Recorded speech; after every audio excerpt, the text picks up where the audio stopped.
Hi, my name is Lori. I sublimate for a living. I run a little sublimation shop in Frenchman's Cove, Newfoundland, Canada called Island Design Factory. I hope you'll subscribe to my channel and follow along with me as I learn new things, and hopefully I can share some of what I know with you to help you out in your business. So this is my key tag template. The actual dimensions of this are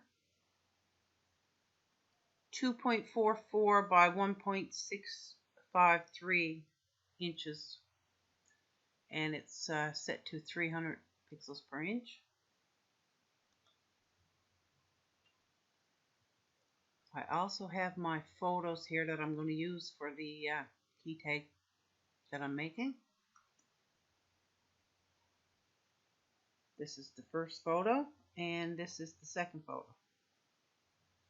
So what I'll do is I'll copy these pictures over into the key tag template, and then I'll copy them onto my master print sheet. I have a couple other projects on that sheet as well.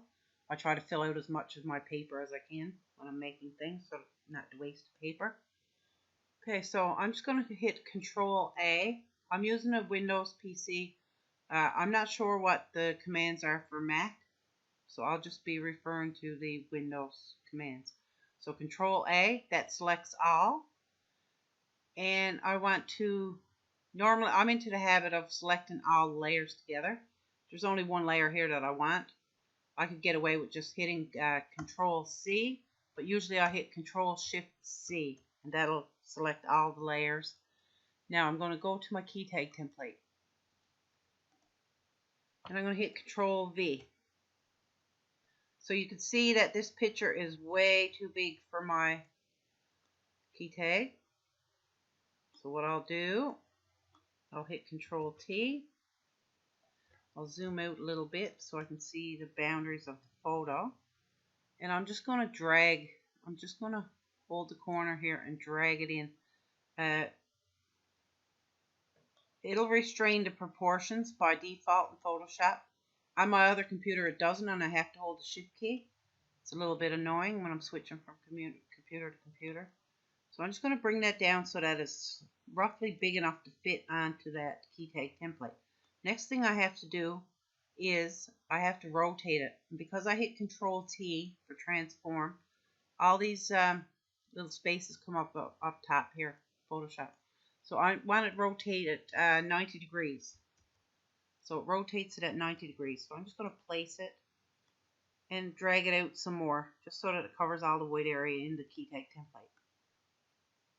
Once you have it fixed to where you like it, you just hit enter, and that makes the transform command take effect. So you can see I have it made to fit pretty much perfectly for the size of the key tag. The next thing I'm going to do is I'm going to hit Control A again. That'll select all of it. Control Shift C to copy, and I'm going to go into my master template. So you can see I have a couple other projects going on here as well. I'm just going to hit Control V, and I'm going to put that up here. This I'm going to move because I want to be able to get enough white space with the key tags to wrap around the actual key tag when I'm pressing it. You'll see more about that when I go to press the actual tag. Okay, so let's go back to the other picture. So I'm going to hit Control A on that one. You see that I've got it all selected. Control Shift C to copy it. Now back to my key tag template. I'm going to hit Control V. And again, it's way too big. So I'm going to hit Control T to transform. I can see that this is roughly about 4 times bigger than it should be for that template, because this is the middle point. Say 3 times bigger. So I'm just going to, right here you can put in a percentage of the width and height, and you can see that is linked. So you change the percentage of the width, it's also going to change the percentage of the height.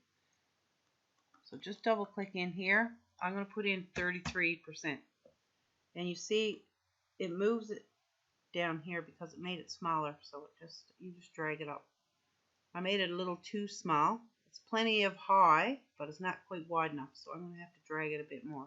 I don't need to rotate that one because it's all good. Okay, so when you have it where you want it, you just hit your enter key, and that transforms it for you. Now again, I'm going to hit Control A, Control Shift C, and I'm going to pop that over here onto my master.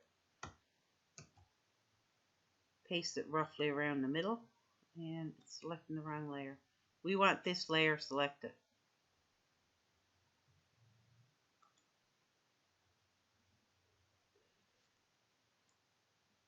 Just move this out of the way.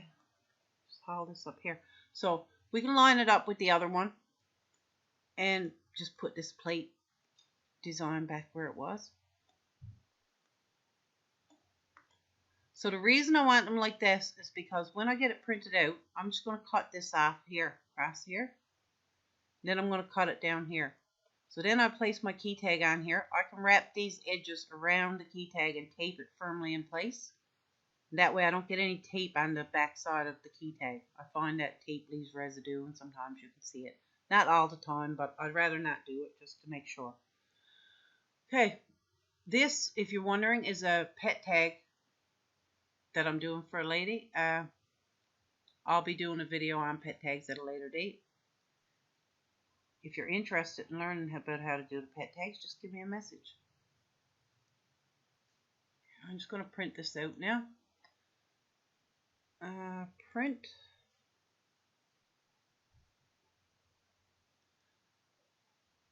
Make sure I got the right printer selected. I got each printer in there a couple dozen times because I didn't have them set up correctly.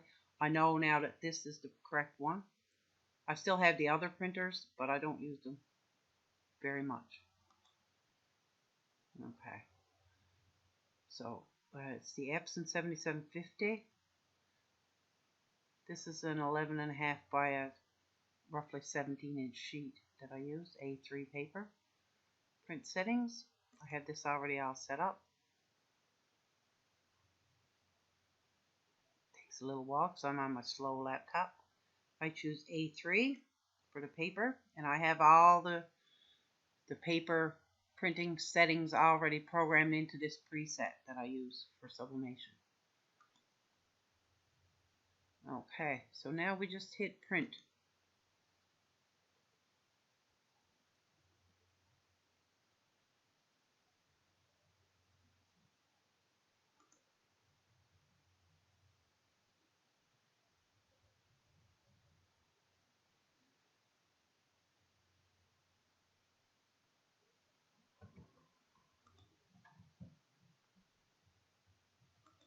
If you liked this video and found it helpful, make sure you like, subscribe, and hit the bell icon, and you'll be notified whenever I put out a new video.